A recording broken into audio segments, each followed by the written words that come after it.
Tonight, shall we turn now in our Bibles to the book of Revelation, chapter 7, as we continue our Through the Bible series.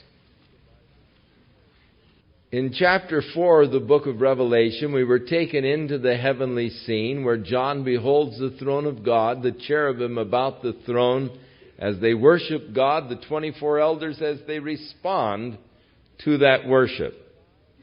In chapter 5, we see the scroll with 7 seals in the right hand of him who sits upon the throne, the scroll being the title deed to the earth.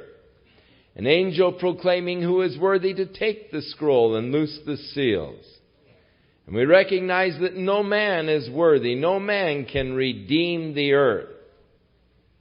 And John, in the prospect of the earth going unredeemed, begins to sob until the elder said, "Don't weep, behold, the Lion of the tribe of Judah hath prevailed to take the scroll and to loose the seals." So we see Jesus as he steps forth and takes the scroll, and we hear the reaction, first of all, of the redeemed, the church, who sing of their redemption through his blood and his worthiness to take the book and to loose the seals. And then we hear the angels, 100 million strong, plus millions of millions, as they join in the chorus of worthiness to the Lamb and to him who sits upon the throne. Then in chapter 6, we see as he begins to loose the seals of this scroll. And as he looses the seals of the scroll, we see the corresponding judgments that take place upon the earth. The first seal bringing forth the Antichrist, the white horse, and his rider. The second seal bringing forth wars, desolations. The third bringing famine. And the fourth bringing death.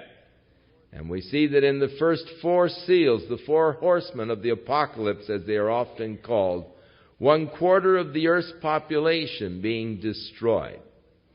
The 5th seal introduces us to a multitude of people under the altar of God who are saved out of the great tribulation.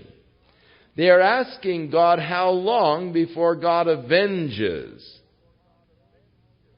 upon those of the earth who had slain them, brings his vengeance upon them, and they are told that they are to wait a short season until their number be complete, and they are given white robes and thus comforted.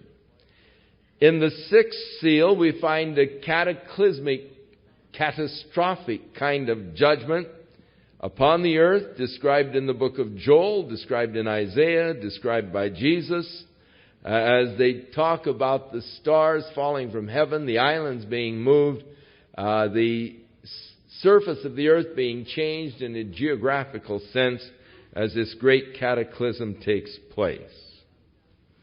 Now we come to chapter 7. And before the 7th seal is open, we have now here a little parenthetical kind of a side exposition as John sees these 4 angels ready to release or holding back the winds of the earth, that they should not blow on the earth, nor the sea, nor any tree. And I saw another angel ascending from the east, having the seal of the living God, and he cried with a loud voice to the 4 angels, to whom it was given to hurt the earth and the sea, saying, "Hurt not the earth, neither the sea, nor the trees, till we have sealed the servants of our God in their foreheads."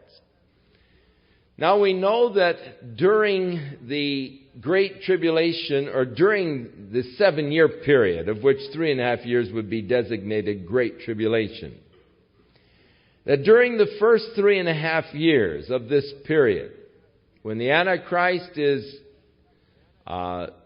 setting up his power, his kingdom, that God has 2 witnesses, which we will be introduced to in the 11th chapter, who bear witness for 42 months or 3.5 years, and during the time of their witness, they shut up the heavens that it rain not during the time that they are witnessing. This lack of rain, of course, will probably be one of the instruments that will perpetrate the great famine that we have in the third seal. It could be that the holding back of the winds by these four angels is that which causes the rain to cease. You see, we have our hydraulic cycle where the ocean waters are evaporated into the atmosphere and then carried by the winds over the land, where as the clouds begin to cool, the rain, the gases condense and form into rain and fall to the earth, and thus the earth is watered in this hydraulic cycle, and it's a beautiful engineering plan of God to water the earth.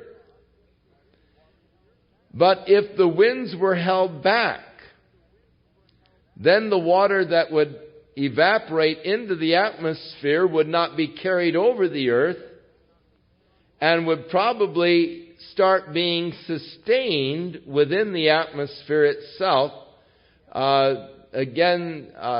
causing some very interesting atmospheric kind of phenomena, as the water would again be suspended in a greater concentration in the atmosphere. So here are four angels standing in the four corners of the earth. And the word corners is probably a poor translation. The Greek word is translated in the present time into quadrants. And we talk about the four quadrants of the earth, which is the north, east, south, and west. And so you have your north wind, east wind, south wind, and west winds. They're the four quadrants of the earth. There are people who have, always looking for something to find fault with in the Bible. And they say, well, the Bible, you see, was reflecting the superstition or the intelligence of the day, because they say the four corners of the earth. And so, evidently John believed the Bible, or the earth was flat and had the four corners, and so he was guilty of the flat earth theory. And thus you can't really rely upon the Bible, because it does have fallacies, such as the four corners of the earth. Well, I saw a sign that said the Marines were in the four corners of the earth, and so you can't trust the Defense Department, because they don't realize that the earth is round. They think that it has corners. No, the idea is the quadrants, north, east, south, and west. But interestingly enough, the physicists and all now declare that there really are four corners on the earth. The earth isn't actually round, that the poles are flattened somewhat to make the bulge at the equator, and so the earth is more of an elliptical shape, but the bulge actually creates about four corners of the earth. And that's one of the latest declarations of those men who study such things. But it's talking about the four quadrants, the four winds, the north, east, south, and west wind. And it is interesting to me that these angels, and they must be very fascinating creatures, have the power to hold back the winds that they blow not. Here they're holding back the winds. But they are told by this other angel who ascends from the east, having the seal of the living God, crying with a loud voice to the four angels to whom it was given to hurt the earth and the sea, saying, "Don't hurt them until we have sealed the servants of our God in their foreheads." And I heard the number of those that were sealed, and there were 144,000 of all the tribes of the children of Israel. Now that's very plain, isn't it? How many are sealed? 144,000. Who are they? of all of the tribes of the children. What can be plainer than that? Now, a lot of people have trouble with the book of Revelation because they say, well, you just can't understand it. You see, the 144,000 doesn't really mean 144,000. It's a symbolic number. It's 12 times 12,000. And 12 being the number of human government. And, start getting into it further and further and further. And so it means that one man is going to rule 1 month during the 1,000 years of the kingdom age, and you get all kinds of weird speculation out of this. And, of course, the Jehovah's Witnesses say, hey, we are the 144,000, And Herbert W. Armstrong, in his Plain Truth of the World Tomorrow, says, no, we're the 144,000. And if you will double and triple tithe to the Church of God, you can become one of the 144,000, the inner circle, and when the precise time comes, we will send you a telegram that you can flee to this wilderness where we have prepared survival for the 144,000. And so they're trying to be the 144,000 as the Jehovah's Witnesses are trying to be the 144,000. And many other groups have tried to take this identity upon themselves. But obviously in doing so, you have to disregard the text itself, and you have to start reading into the text and say, well, no, God didn't mean what He said. That's all symbolic language. It's all in a spiritual sense, and we are spiritual Israel, you see, and I'm of the spiritual tribe of Asher and Benjamin or whatever. But just to keep this kind of speculation from taking place, the Lord then lists the 12 tribes. Now, you are familiar with the fact that there are actually 13 tribes. Are you not? You remember when Joseph came to Jacob, or vice versa, Jacob came down to Joseph in Egypt, having thought he was dead for many years. Now discovering him to be alive and one of the leaders of Egypt, Jacob, this elderly man, came down to Joseph. And when Joseph came to his father Jacob, he brought his 2 sons, Ephraim and Manasseh. And Jacob said unto Joseph, these 2 sons are mine. Whatever sons you have born after these can, be yours, but these 2 sons are mine.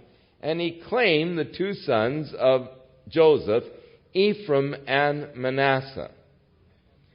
And so Ephraim and Manasseh both became tribes in Israel. And so the tribe of Joseph is divided into 2, into the tribes of Ephraim and Manasseh. So the Levitical tribe became the 13th tribe, but was usually not numbered among the tribes. For instance, in the division of the land, there was no portion for Levi because the Lord was their portion. So the land was apportioned into 12 sections, one for each of the tribes, and Ephraim and Manasseh both received their allotments. Now, as a rule, you don't read of the tribe of Joseph because it was into 2 tribes.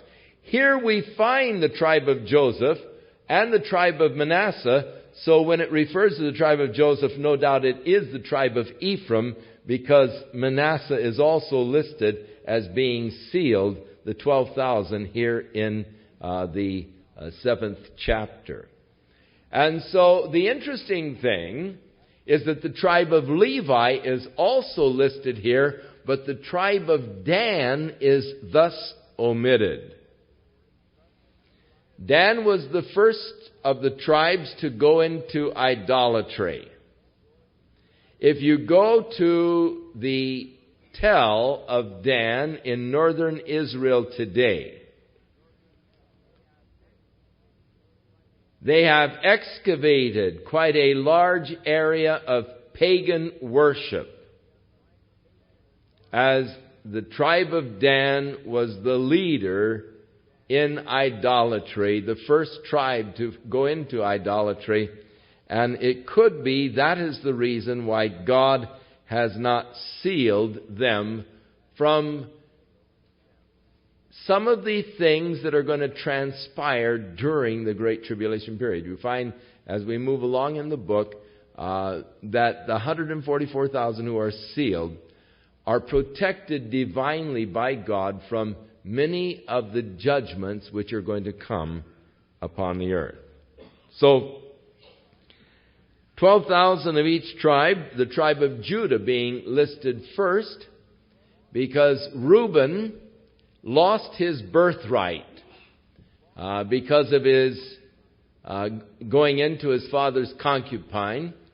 He lost his birthright, and it was given over to Judah, and to Judah was given the scepter, that Judah should be the reigning tribe. And of course, we know that David came from the tribe of Judah, and then Jesus later, who was that branch out of Judah, the stem of Jesse, that would arise, or the branch of Jesse, that should come out of Judah, the lion of the tribe of Judah. So the tribe of Judah listed first, and then Reuben, who was the oldest son but lost his ranking, and of Gad, and of each of these sons, the 12,000. And after this, verse 9, so that's our 144,000. They're sealed now. Later on, we'll come across them again as we see them protected from various judgments that are coming. After this I beheld, and lo, a great multitude which no man could number, of all of the nations and kindreds and people and tongues. They were standing before the throne and before the Lamb, and they were clothed with white robes, and they had palms in their hands. And they cried with a loud voice, saying, Salvation to our God, which sitteth upon the throne, and unto the Lamb. Now, interesting, they're clothed with white robes, palms in their hands, and what is their cry? Salvation. Now, we remember another crowd with palms in their hands, and the cry was the same. Hosanna means salvation, or save now, literally, crying salvation unto the Lord. So, there's a lot of similarity between this crowd and that crowd on the road from Bethany to Jerusalem on the day that Jesus made his descent from the Mount of Olives on a donkey, and the disciples were waving palm branches, and the multitudes there saying, Hosanna, Hosanna, blessed is he who comes in the name of the Lord.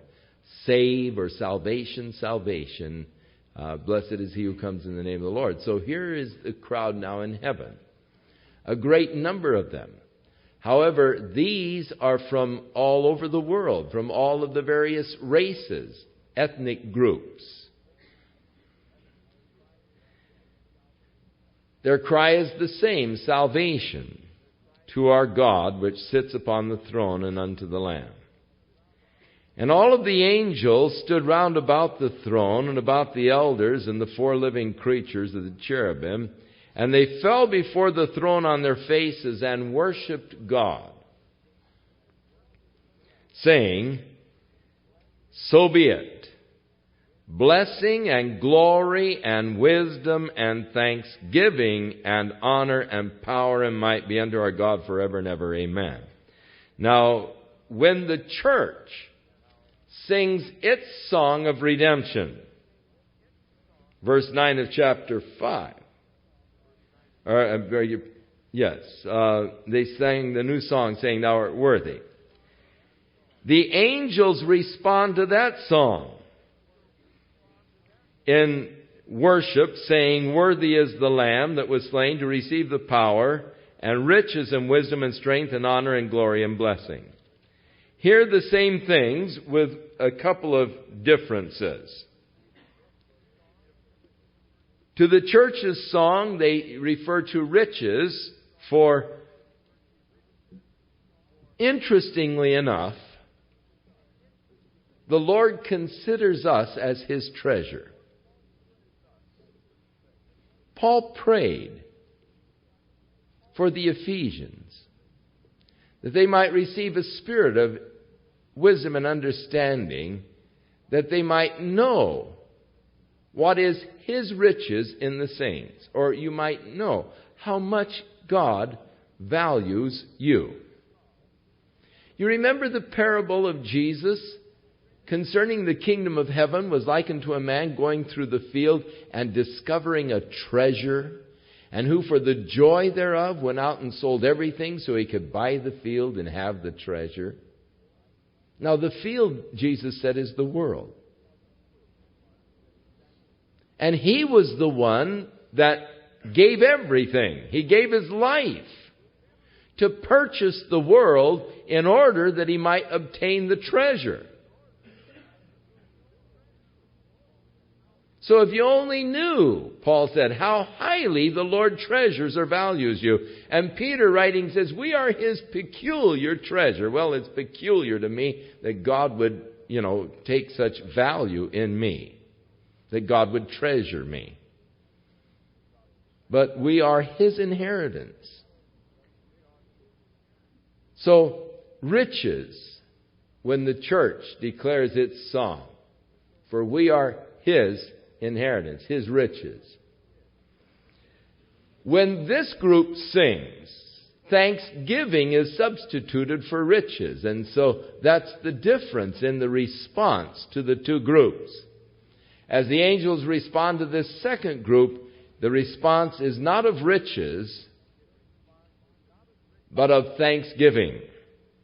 Interesting little difference here. They are different groups. We do not see the church here in chapter 7, but we see those who were in chapter 6 under the 5th seal, who were martyred during the Great Tribulation for their testimony, who were crying for vengeance on those who dwelled upon the earth, who were given white robes and told that they should wait for a short season until their full number be complete.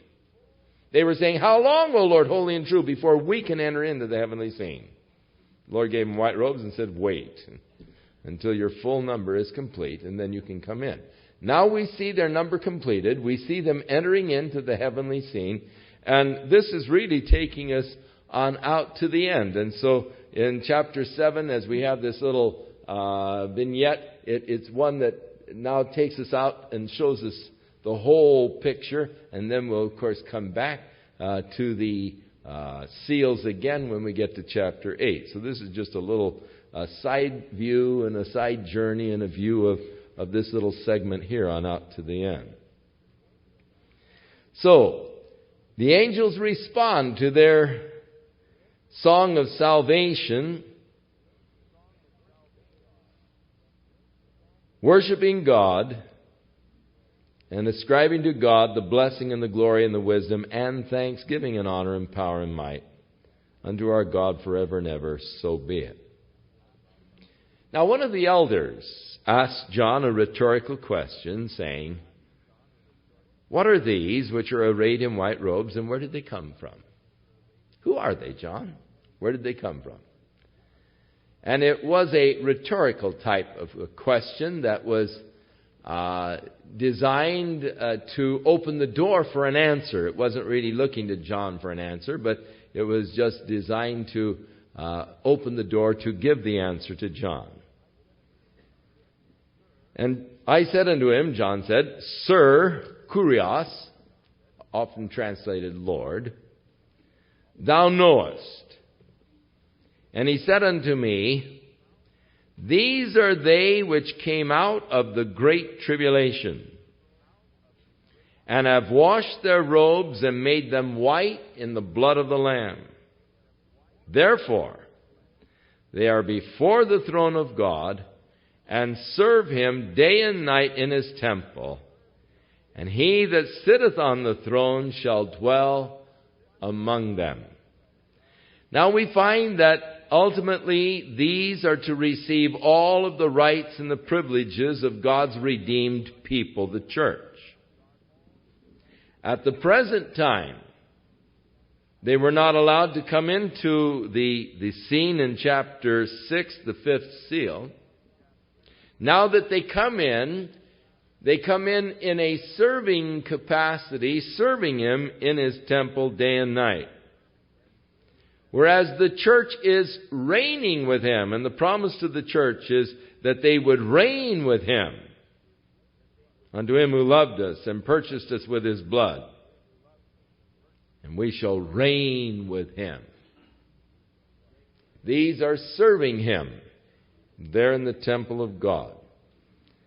And he that sits upon the throne shall dwell among them. Now, they came up out of the great tribulation, which means that they were no doubt martyred during this tribulation period.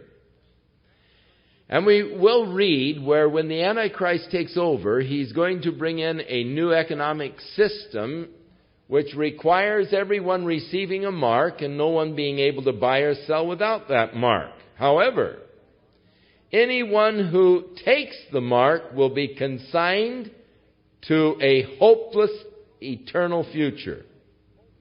No hope for salvation for anyone who takes the mark of the beast. So, they have power, though, to put to death those that refuse to take the mark. Of course, not being able to buy or sell, you could probably starve to death quite easily. So, a great number of people will be saved after the church is raptured. Now, there is an indication that those that will be saved after the rapture are those who had never heard the gospel before.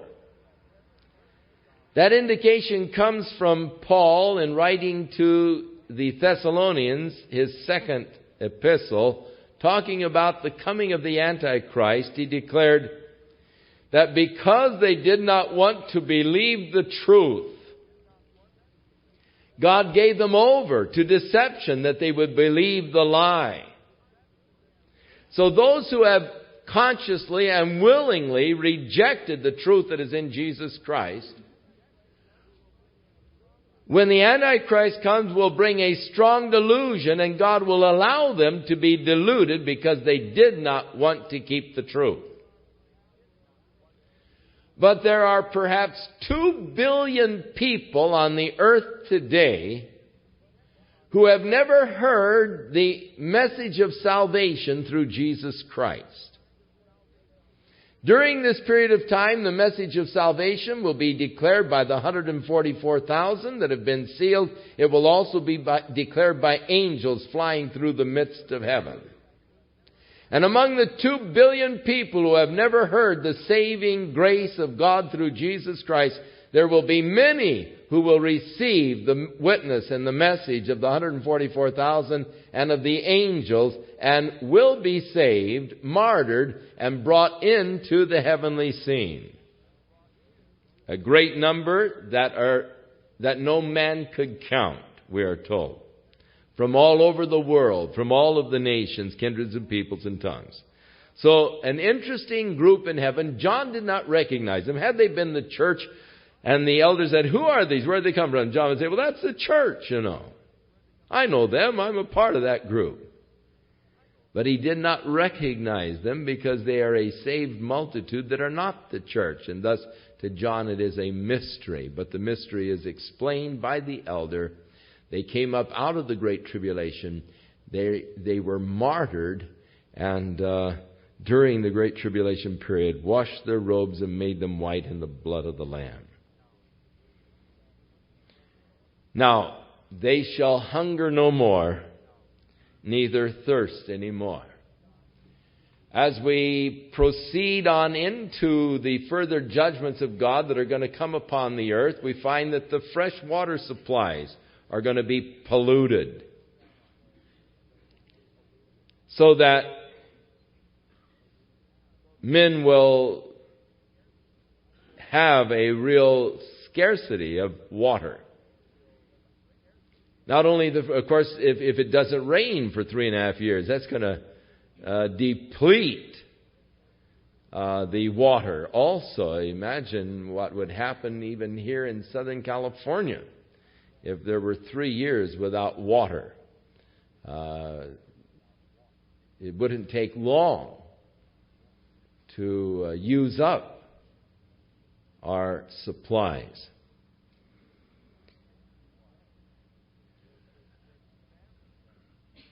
There will be a great famine. No rain, the droughts, the crops will fail. But they'll hunger no more. They've gone through hunger in the time of tribulation upon the earth. They've gone through thirst. Neither shall the sun light on them. God's going to give power to the sun to scorch men who dwell upon the earth.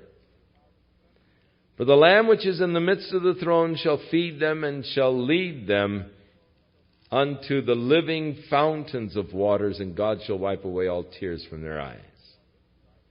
Now, the little side vignette is over, and we come back to the scroll with the 7 seals, the title deed to the earth, that Jesus is opening to prove His right to redeem. And when He had opened the 7th seal,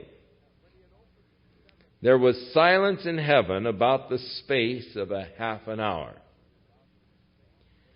Silence can sometimes be an awesome thing, especially in a tremendous crowd of people.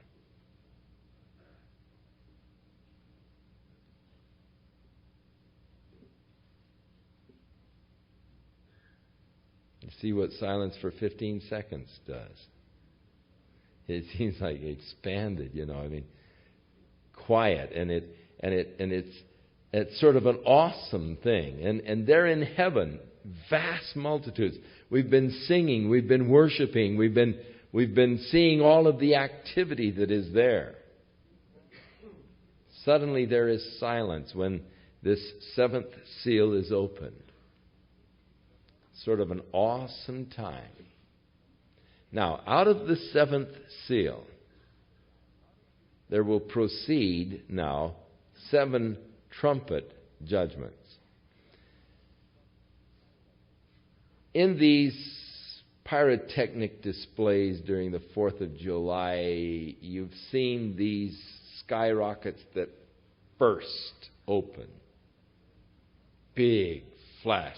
But then from that, there will be a secondary, and just about the time the big first one begins to fade, then there will be that second one that comes out of it, another flash.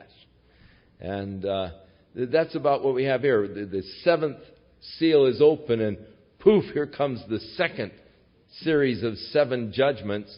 Out of the 7th seal, the 7 trumpets now burst out.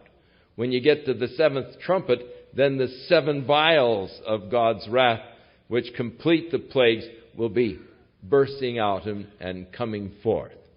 And so, the silence about the space of a half hour in heaven, just before now this second series of judgments. I saw the 7 angels which stand before God, and to them were given 7 trumpets. Now, we know that the cherubim are about the throne of God. There are 4 of them. Satan used to be one of the cherubs. They seem to be the highest of God's created beings in an angelic form. The next highest are the archangels, of which the Bible speaks of 2. Michael, called the great prince, an archangel. Gabriel, when he announced himself to the father of John the Baptist, Zacharias, he said, "I am Gabriel who stands in the presence of God." There are 7 angels that stand there in the presence of God, who are dispatched by God on particular missions. Now, in the one of the apocryphal books of Enoch and also Tobit, Raphael is also named as one of the 7 angels. Also in Enoch is named Uriel and Sacriel, and he names a couple of others. But here are 7 angels who stand before God. And to them were given 7 trumpets. And another angel came and stood at the altar, having a golden censer. And there was given unto him much incense, that he should offer it with the prayers of all of the saints upon the golden altar which was before the throne. I believe that this other angel is Jesus Christ, and we see him now in his work as a mediator there in heaven, as our great high priest.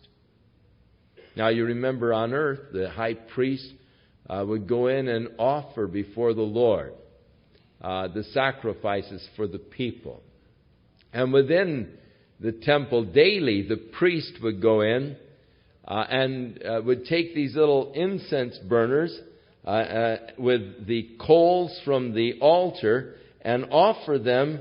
The smoke of the incense would arise before the altar, which was called the mercy seat, which was outside of the Holy of Holies. Daily, they would go in and offer this incense. Now, the earthly tabernacle was a model of heaven, as we have told you. So again now we see the actual scene in heaven, of which the earthly tabernacle was the model. But we see this angel, who, as I say, I believe to be Jesus, with a golden censer, offering with much incense the prayers of all of the saints upon the golden altar which is before the throne, of which the altar in the tabernacle of the mercy seat was a model. And the smoke of the incense which came with the prayers of the saints ascended up before God out of the angel's hands. And so here are the prayers of the saints again being offered before God as incense. Now we found this happen back in chapter 5 when the Lamb came and took the scroll out of the right hand of him who sat upon the throne. The elders took the little golden bowls filled with odors, which are the prayers of the saints, and they offered them before the throne of God. That's when the church burst out singing, "Worthy is the Lamb to take the scroll." But our prayers are often referred to as a sweet-smelling savor unto God. That they ascend unto God as a sweet-smelling savor. So here again, the prayers of the saints being offered with incense before the throne. These are possibly the prayers of those souls that were under the altar in chapter 5, saying, "How long, O Lord, before you avenge our blood?" Now that God is going to pour out the second series of judgments, these prayers of the saints who were asking God to avenge their blood against those on the earth who had slain them, it could be that these are the prayers that are being offered at this time. Back in chapter 5, when Jesus takes the scroll, the prayers that are offered at that time are those prayers that you have offered when you said, "Thy kingdom come, thy will be done in earth even as it is in heaven." Our prayers will be offered at that time, because when he takes the scroll, that's the kingdom coming. I mean, that's getting the earth ready to establish God's kingdom. And so at that time, those are the prayers that will be offered. Now, as we're getting ready to see these judgments, the prayers that those saints had offered for vengeance upon those who had slain them. I often pray, "Lord, how long before you clean up this mess?" The corruption that is in the world, the corrupt people that are in the world, the corrupted morals. And when men kidnap a little girl, 3, 4 years old, abuse them, and then kill them, I say, God, how long before you take vengeance on them? Bring judgment on them. I mean, I really get excited over these things. And I really pray, Lord, how long are you going to let this go on? This corruption and all go on. The day is coming. God will judge the earth. Man will not get by with his iniquity.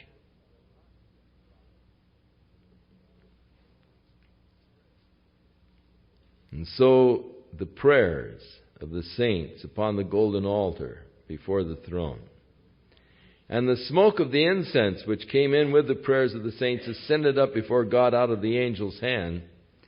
And the angel took the censer.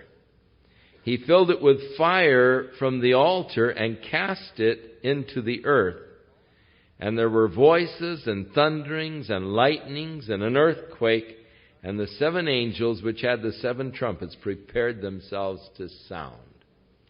And so we see a spectacular display of lightning, thunderings, and an earthquake that precede then the sounding of the 7 trumpets. And the first angel sounded, and there followed hail and fire mingled with blood. And they were cast upon the earth, and a third part of the trees were burnt up, and all of the green grass was burnt up.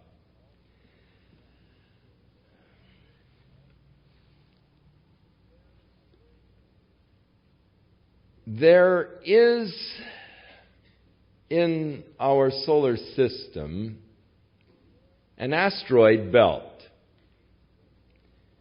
that does create great concern to many of the scientists and astronomers. Outside of Tucson, Arizona, they have established the KIT telescope. In fact, it's quite a group of telescopes out there on Kit Mountain. And one of the main objects of research is that of charting and plotting and searching for asteroids that do present a real threat to the earth. There are some 2,000 asteroids that have already been identified whose orbits can ultimately bring them into a collision course with the earth. There are another 2,000 with the possibility of their orbits bringing them into a contact with the earth. The scientists are actually discussing preventative measures that might be taken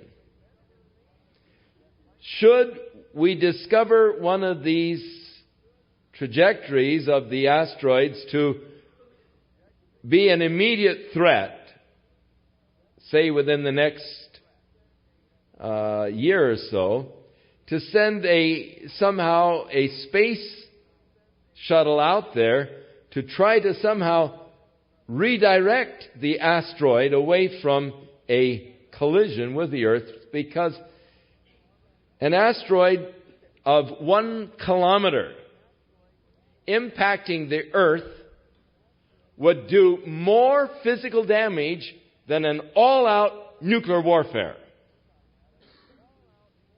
The only thing it would not have would be the radiation after effects. We know that the Earth has shifted from its polar axis. We know that the northern area of the North Pole, up in those areas, the Arctic Circle, was not always an Arctic Circle. It was not always a frozen waste. It was not always covered with ice. For there in the ice they have found mastodons, perfectly preserved, frozen, there in the ice, with tropical vegetation in their digestive tracts. It is believed by many scientists that the shift of the polar axis could have taken place as the result of an asteroid impacting the Earth. They believe that the crater there in Arizona, outside of Winslow, that is 3 miles in diameter, 522 feet deep, that this crater was formed perhaps by an impact of an asteroid. And that was large enough, if the impact came at the right direction, coming in at the right direction, could have jerked the Earth. In other words, you take and here's a ball that's spinning, and suddenly you hit that ball with tremendous force. You can stop the spin of the ball, or you can cause the ball to flip over. So an asteroid hitting the Earth would cause it to flip, and suddenly these mastodons, who were living 1,600 miles away from all of this polar Arctic ice, the Earth gets jerked in just a moment's time, 1,600 miles, and suddenly this tropical area is under this cold air mass of the pole, and immediately they are frozen in this 50, 80 below zero kind of flash freeze. As suddenly they're under this mass of Arctic air. And they believe that that is perhaps the cause of the mastodons being found there, the polar shift taking place instantly from some perhaps impact of an asteroid. Now, they have talked about disintegrating an asteroid with an atom bomb. If we see one that's, going to impact, to go out there. But then they've talked about the problem, if they blow the thing apart, then you're going to have several asteroids impacting. And that would not be, you'd only compound your problem. But they are actually studying methods by which they can deter the asteroid from its orbit that would impact the Earth. It is a tremendous concern of the scientists today, and we are spending millions of dollars in research and study to protect the Earth from this kind of a danger that does exist. The chances of an asteroid impacting the Earth this year are 3 in a million. So, say not much of a chance. But yet, it is there. It does exist. They have impacted before. We believe, or the scientists believe, that in 1906, that great cataclysmic catastrophe in Siberia flattened huge trees, laid them over like toothpicks for several hundred miles. They believe that was perhaps an asteroid impact.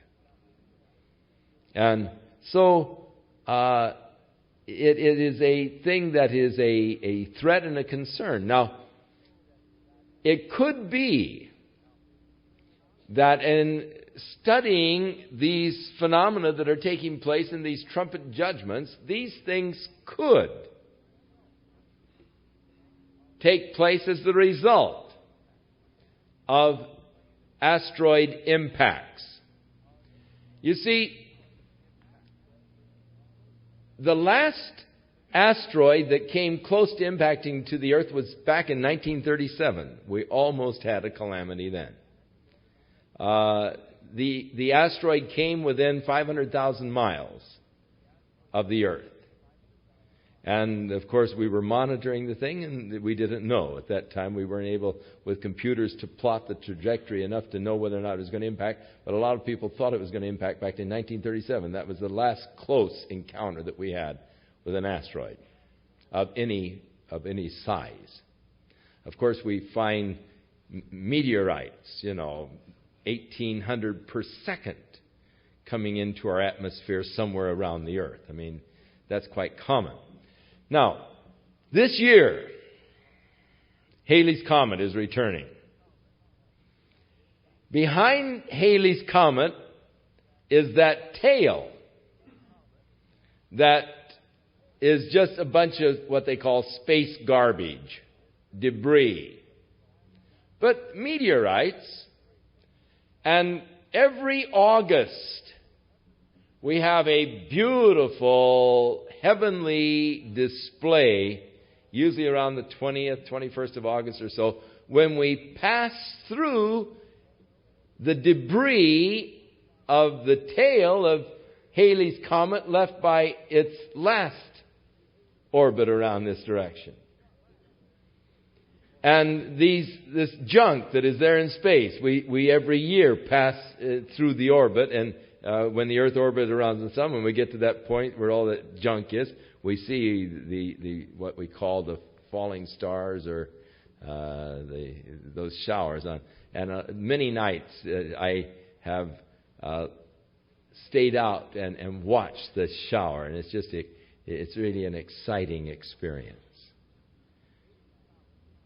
Now, Halley's Comet will probably not be visible to us this year, because it's going to orbit on the other side of the sun, going to take and turn away. It may be that we'll be able to see a little bit of the tail as it moves away from us and begins to leave. The gravitational pull of the sun will pull off more of the tail and bring it into our solar system, so that we could very well have some interesting meteorite showers and all in the next few years, as the sun will pull off a lot of the debris from Halley's Comet as it turns and starts to escape.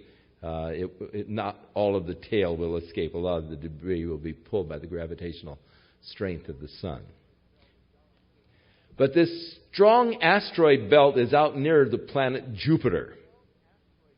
But sometimes they're pulled out of their orbit there and are brought into a collision course with the Earth. And it is something that is being studied, and it's quite interesting to the scientists. Now, we find Jesus saying that the stars of heaven are going to fall like a fig tree casting forth its untimely fruit. In other words, some of these meteorite showers that we've seen are nothing to be compared with what's going to happen during the Great Tribulation period. And some of these things that are transpiring do sound like perhaps impact with asteroids and the effect that it would have. So the first angel sounded, followed a hail and fire mingled with blood, cast upon the earth. Now remember, the earth has gone through a period of 3.5 years drought. So all of the trees are very dry and all, and with this fiery shower hitting the earth, the trees and the dry grasses and all will be like tinder. A third part of them will go up in smoke. The second angel sounded, and it was like a great mountain, and this now does sound like an asteroid indeed. a great mountain burning with fire falling in the sea. Fortunate. Had it impacted on the land surface, probably would have created another polar axis shift. But this great mountain of fire, huge meteorite or asteroid, falling into the sea. And a third part of the sea became blood, probably the explosion of the thing, the disintegration into dust, coloring the sea, turning it a blood red, like a red tide that we often see. And the result of it would be, as the red tide, the killing off of the fish.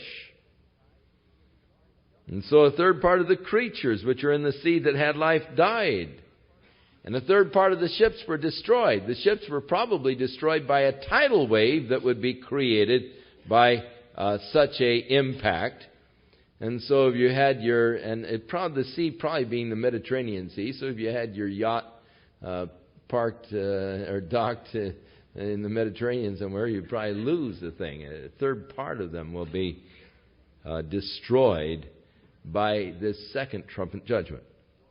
The third angel sounded, and there fell a great star from heaven, burning as a lamp, and it fell upon a third part of the rivers and upon the fountains of waters.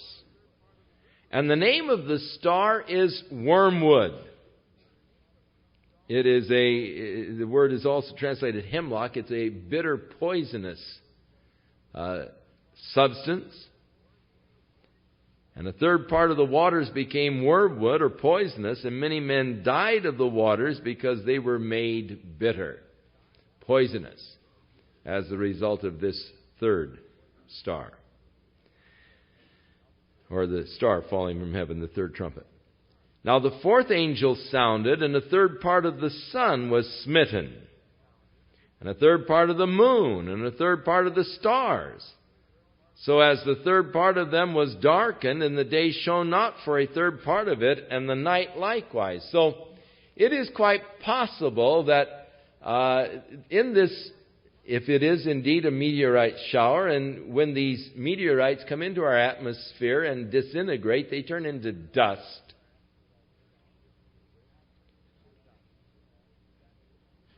And it could be that a tremendously heavy shower could create so much dust in our atmosphere that it would actually begin to filter out the light of the sun.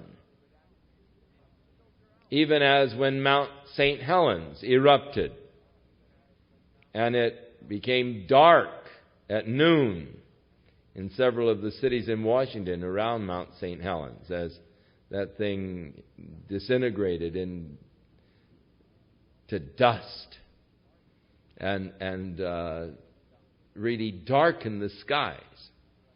So a heavy kind of a meteorite shower, as you know, if it's like a fig tree dropping its figs in a wind, just this heavy shower of meteorites around the earth, disintegrating into dust could very well shade the sun for a time by all of the debris in the atmosphere. And so the sun shone but for a third part, and the moon, of course, which is just a reflection of the sun and the stars. And I beheld, and I heard an angel flying through the midst of heaven, saying with a loud voice, Woe, woe, woe to the inhabitants of the earth by reason of the other voices of the trumpet and of the three angels which are yet to sound. Now this word angel here is not the same word that we've been dealing with, angelos, which is messenger, but aetos, which is also translated eagle. And in some of your translations you'll find eagle. The eagle flying through the midst of heaven. But you remember that the cherubim, one of the faces was that of an eagle. So this could be both an angel and an eagle, or one of the cherubim. Certainly it's not an eagle as we know an eagle. They're not able to speak. This one flies through the heavens and warns all of the inhabitants of the earth. So it's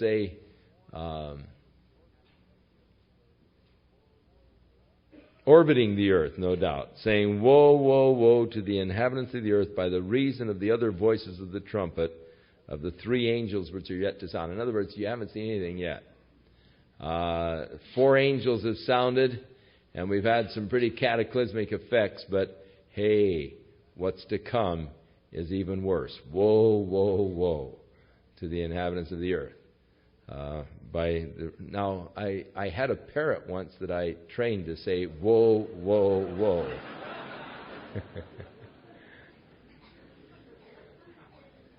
You know, George when people would come into the office, I kept him in the office here for a long time, till my secretary got tired of him and gave him away when I was gone on vacation. And I came home and there was no George, but he'd say, "Whoa, whoa, whoa, sinners," you know.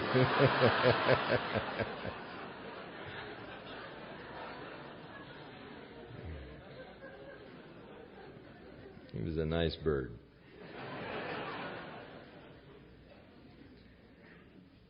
The 5th angel sounded, and I saw a star fall from heaven unto the earth. And it is interesting how that a great mountain of fire burning, a star falling, and these are like fallen stars, and that's why I relate them to perhaps asteroids or meteorites. I could be completely wrong, but you do have, in other words, there are a lot of people who like to sort of speculate and in observed and knowable phenomena. These are not unreasonable. We know of phenomena that could create such things, such as impacting with asteroids or meteorites or whatever. So the 5th angel sounded, and I saw a star fallen from heaven unto the earth, or a fallen star. And to him was given the key of the abyss, the abuso in Greek, the abyss, translated bottomless pit. Now, the translation bottomless pit is a correct translation of this word abuso. And it is probably right in the heart or the center of the earth. Because right in the center of the earth, you would be constantly falling. There would be no end to the fall. You see, because as the earth is rotating, you'd be constantly in a state of falling. Bottomless pit then. Because you'd never get to the bottom of the thing. You'd be in the middle as it's always turning around you. So you're continually following, but you're right there in the heart of it. We do know that Hades is in the heart of the earth. And so this is probably one of the compartments of Hades. This particular compartment is where God incarcerates demonic spirits.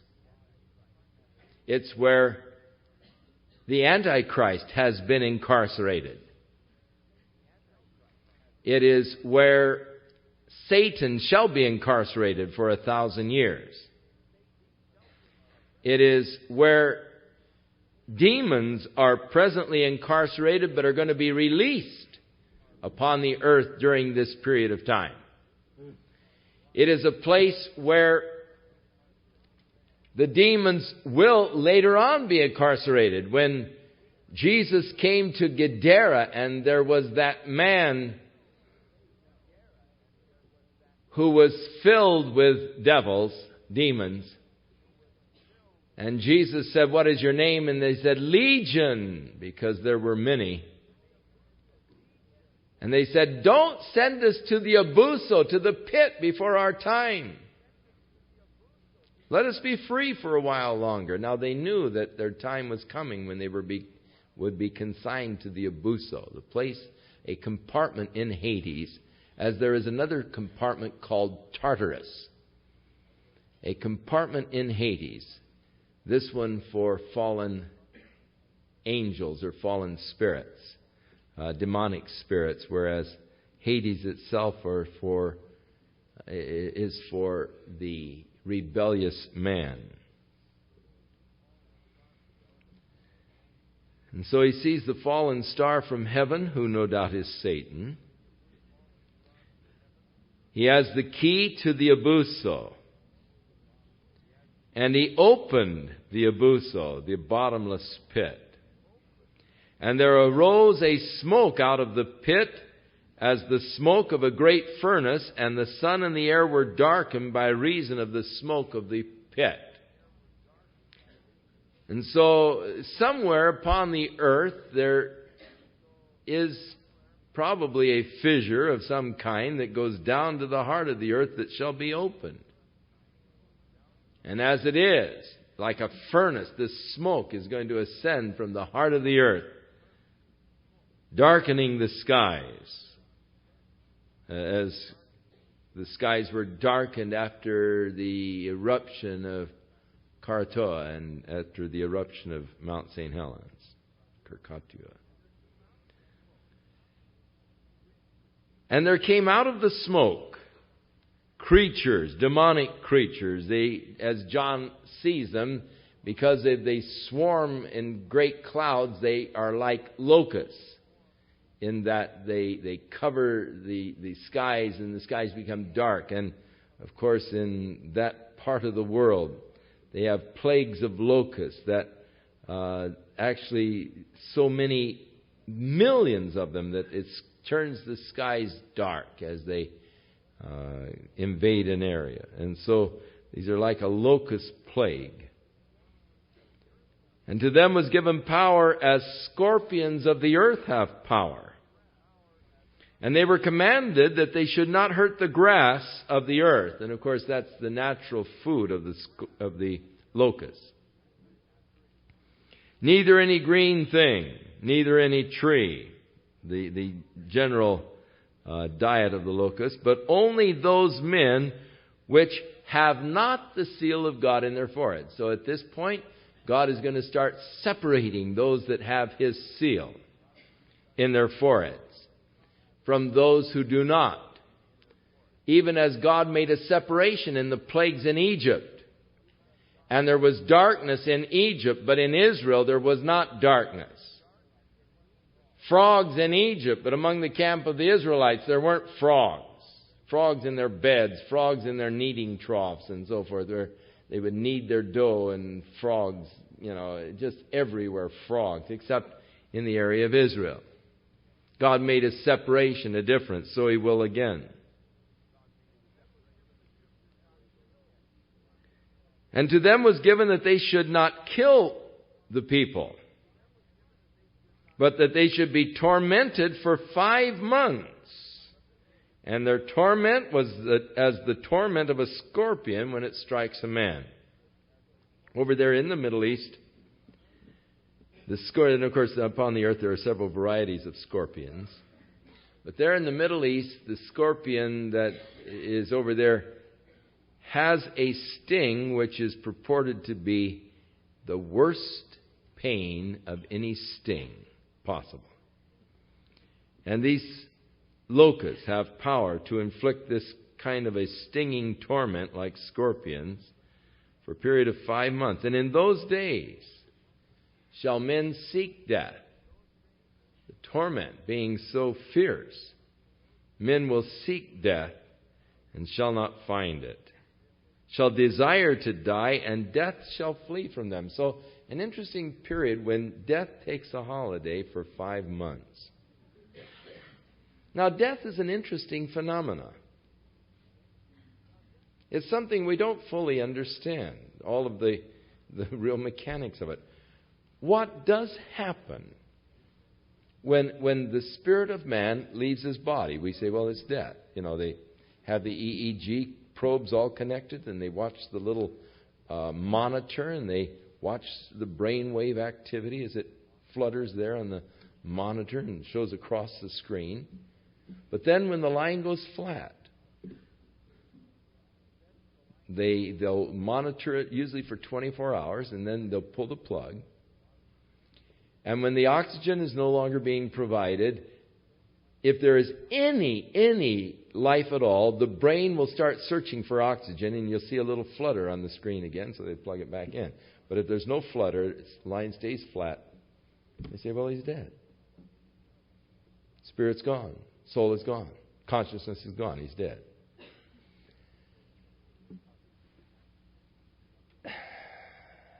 What releases the consciousness? What releases the spirit of man from his body?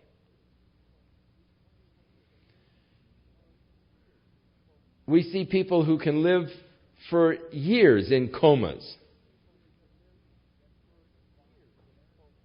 The spirit doesn't leave, yet their body is there, and yet they haven't the capacity of doing it. They're just in a comatose state. Why hasn't the spirit left? What keeps the spirit there?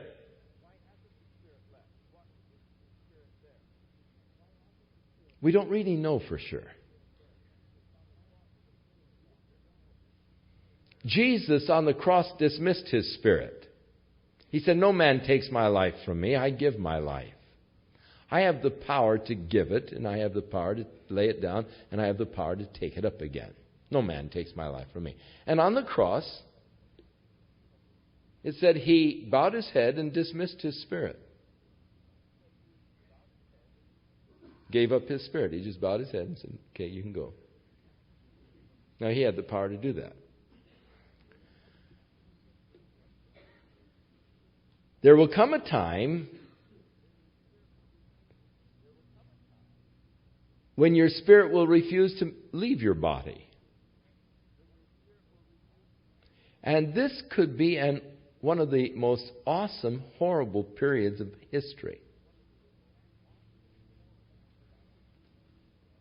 Imagine a person taking a .45 and putting it to his skull and pulling the trigger and blowing the back side of his head off and his brains all over the room.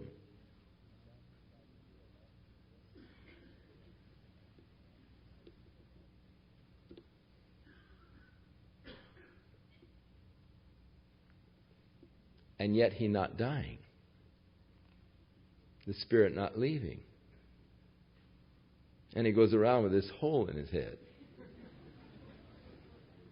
But he keeps on living. The spirit won't leave. That could be horrible. You see, the real me is spirit. The body is the instrument that God has given to me whereby I can express myself. But the body is the medium of expression for me. But the real me is spirit. The real me is not the body. The real me is spirit. Through the body, my spirit can express itself. And that's what God has designed. He has designed the body as the medium by which I can express myself to others, and I can relate to others, and they can relate to me. It's the medium by which we come to know each other, we come to appreciate and love each other. This medium of our bodies, by which our spirits express themselves to each other. Now, generally, when through age, accident, illness, disease, or whatever, generally when the body can no longer fulfill the functions for which God purposed, when the body can no longer really express me, when the body gives me more pain and suffering than joy and pleasure, or when the body is so weakened that it can't really express me anymore, then God releases my spirit from this body. And my spirit then moves into my new body, the building of God not made with hands, eternal in the heavens.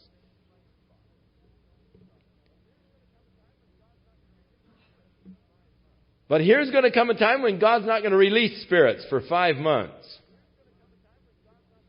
And people will actually seek to die, perhaps mutilate their bodies, and under normal circumstances their spirit would have left. But God's going to let them go on in that condition for 5 months. As I say, it'll probably be one of the most horrible periods in the history of the world, when for 5 months people can't die.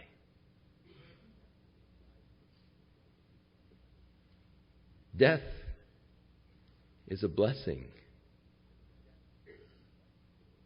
to the child of God. Precious in the sight of the Lord is the death of His saints. Hey, it's a blessing for the child of God. I don't want to go on, living in this body after it can no longer fulfill the functions for which God purposed and designed. I don't want to just lie in a bed just staring at the ceiling and needles and intravenous into me and oxygen and people come in and look at me like I just, and have to be there month after month and year after year and for 50, 100, 200 years you're just lying there, and staring at the sky and can't say anything or do anything. That would be horrible. That would be hell. Death is a blessing. When this old body gets to the place that it can't function anymore, then God's going to release my spirit from it. And that's going to be a blessing, not a curse. It would only be a curse if I weren't a child of God. Because then, of how much sore punishment suppose ye he to be thought worthy who hath counted the blood of his covenant wherewith he was sanctified an unholy thing, and hath done despite to the Spirit of grace. For we know him who has said, vengeance is mine, I will repay. Fearful thing to fall in the hands of the living God. So, death takes a holiday. People are tormented. Now,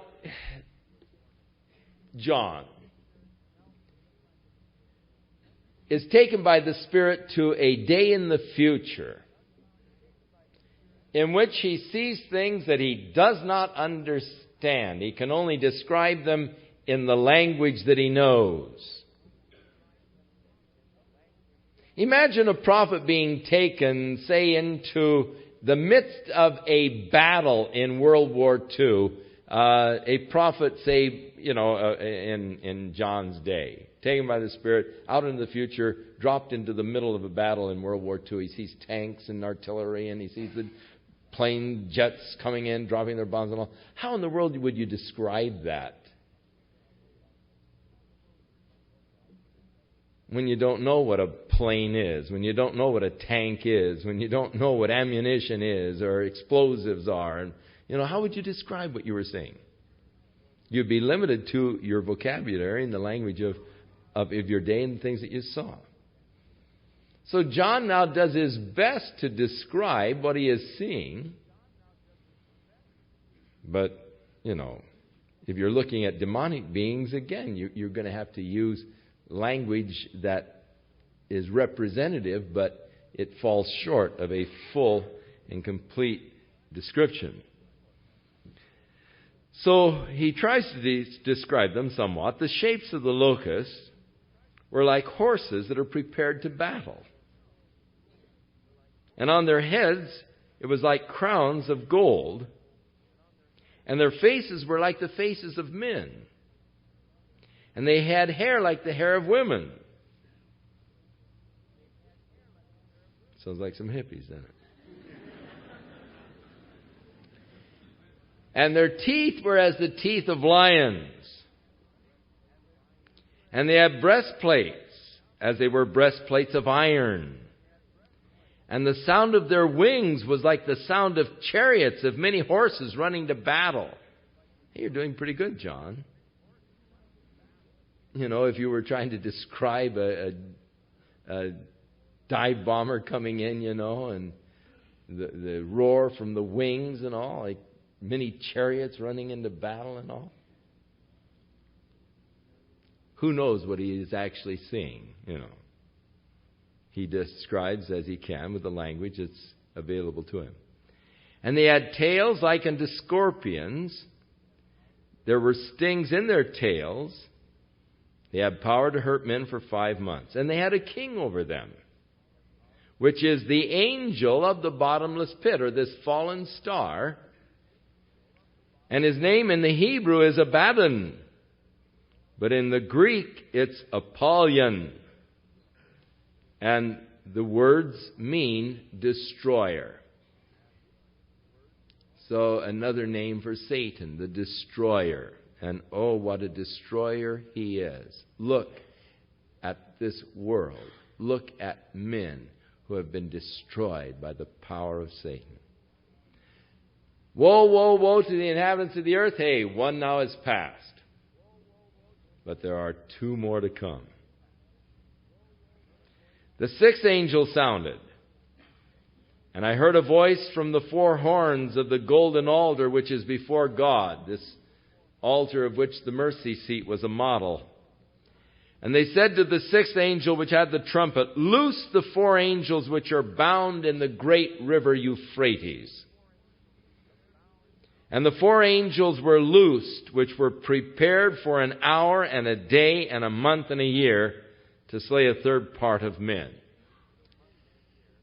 These fallen creatures, satanic angels, so fierce,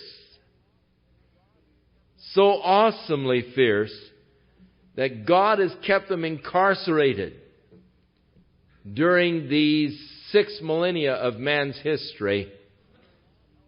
But in 1 hour, He's going to release them. They've been held back for this 1 hour in which they enter the world to accomplish their mission. They are prepared for an hour of this particular day, of this month, of this year, to slay a third part of men. Now, in the first 4 horses of the apocalypse, the first 4 seals, 1/4 of the earth's population is destroyed. And now by these fierce angels loosed out of the river Euphrates, another third of the earth's population to be destroyed. And the number of the army of the horsemen were 200,000 or 200 million, and I heard the number of them. And thus I saw the horses in the vision, and those that were sitting on them, they had breastplates of fire and of jacketh, and brimstone, and the heads of the horses were as the heads of lions. And out of their mouths issued fire and smoke and brimstone. And by these 3 was the third part of men killed, by the fire, by the smoke, and by the brimstone, which issued out of their mouths.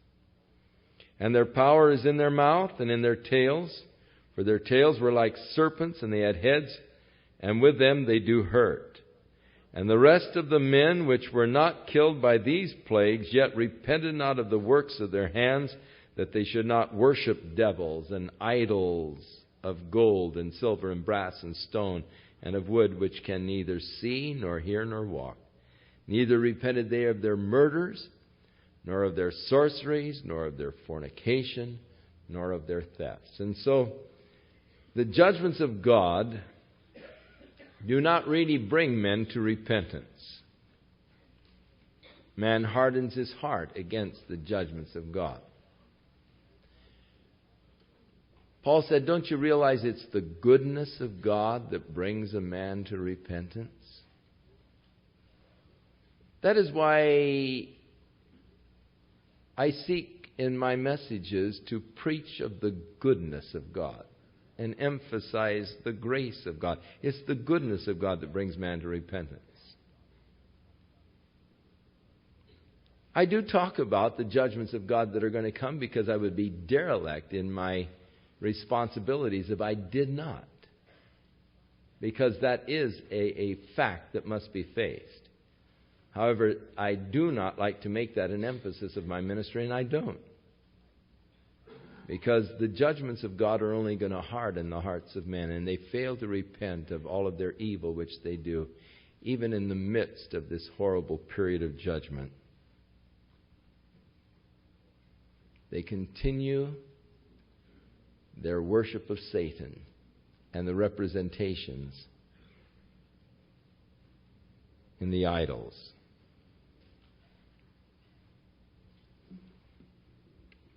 Next week, we'll take the next 3 chapters. 2 woes are past. The third woe is yet to happen. The 7th trumpet, from which will come the 7 vials, the last final plagues. But in the meantime, we're going to have a little interesting digression. Chapter 10, we're going to have a little digression into the glorious return of Jesus Christ.